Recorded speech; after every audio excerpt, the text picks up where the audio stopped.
Steve Toltz, welcome to Booktopia. Thanks for having me.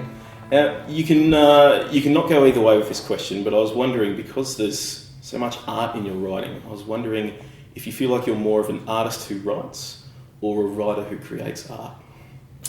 Wow, that is a difficult question. I suppose I feel like a writer who creates art because I have a visceral connection to the written word, and that's my only, I guess, creative outlook. But however, at the same time, I feel that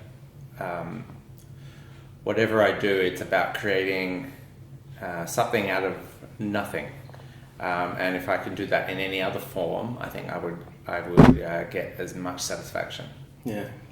And it must be said, congratulations on Quicksand. I can't believe you followed up A Fraction of the Whole with just another masterpiece. It's just incredible. And as an Australian man, I'm interested.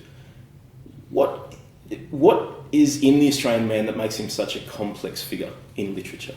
That is a difficult question, and I'm not sure if I can even answer that question. Yeah. I mean, I am a man who happens to be Australian, and so I feel that what I'm talking about is the human experience, and the lens that I view it with is through my own limitations. I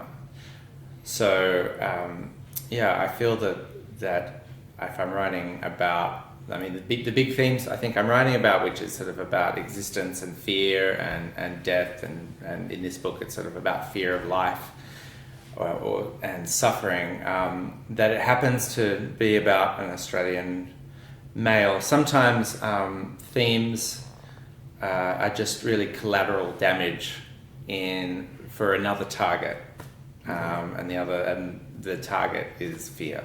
Do you think? And one of the running traits. I remember when first Fraction of the Whole came out. It's brilliant. It's sweeping. It could be the great Australian novel, but it's so funny that it separated itself. When you're writing, are you aware of injecting humour, or do you just write and someone says that's funny?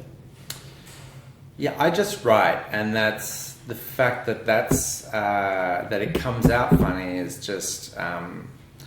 I won't say purely accidental, but it just happens to be the kind of language that I write in the way that I write in English. I find that that's just my natural tendency. That's probably goes back to childhood and adolescence, sort of between me and a team of psychologists. But so I can't really explain why, but that is definitely just an extension of myself. Yeah, well, speaking of psychologists, so I think the first time I ever read you, it reminded me of the first time I read Philip Roth and read Portnoy's Complaint, that I forgot how funny and how moving the novel could be outside of the mediums. Who are the writers that influenced you with Quicksand in particular? With Quicksand in particular, it was interesting because I had these writers that were very influential for me for A Fraction of the Whole, and then when I started writing Quicksand, I found for some reason I couldn't connect to them anymore. And I had a brief period where I thought, oh, that's it, I'm out of favourite authors, what am I going to do? And then I soon discovered Roberto Bolaño, the Chilean author, and Javier Marias is Spanish, and Thomas Bernhard, who's an Austrian.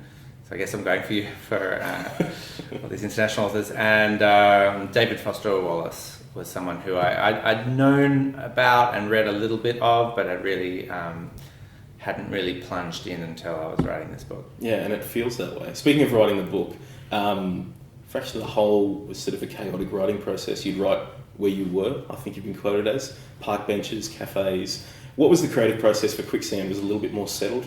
Yeah, I think writing a different book had meant that I just had to try, everything had to be different. I couldn't repeat the process.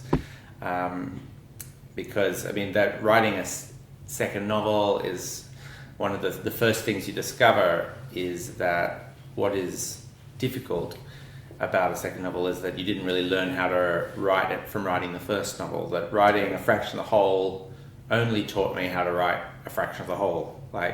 Somebody wanted me to write A Fraction of the Whole again, I could have done that, but to write Quicksand, I had to do everything completely differently, and that even meant the type of notebooks that I wrote in, the kind of methods that I use, like from instead of writing in every 2 hours in a different location, this time I sort of stayed in the one place. Did you plan it out? Because it hurts my head thinking about how you constructed Quicksand, because it's such sharp, quick movements and these immense lines and characters. Did you have it mapped out, or did you just write and sort of try and shuffle things around? Yeah, there was a lot of trying and shuffling, trial and error, and I at some point I had sort of a ton of disparate elements, and I kind of worked until the nerve endings of these two different things sort of connected.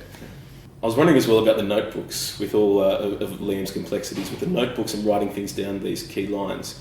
Did you do the same thing? Did you travel around and hear something, and like a breath of the wind and someone in a subway, and make sure you wrote it down like Liam does? No, for me, like all the lines in the book and all the kind of aphorisms, or I guess sort of theories of art or anything like that, it just comes out in the writing process as well, like just in the composition. And I guess I write about, I write by hand, and I write maybe fill about 15 pages before typing it up every night. And if I don't do that, then the pages build up until I'm just spending like weeks just typing. Final question.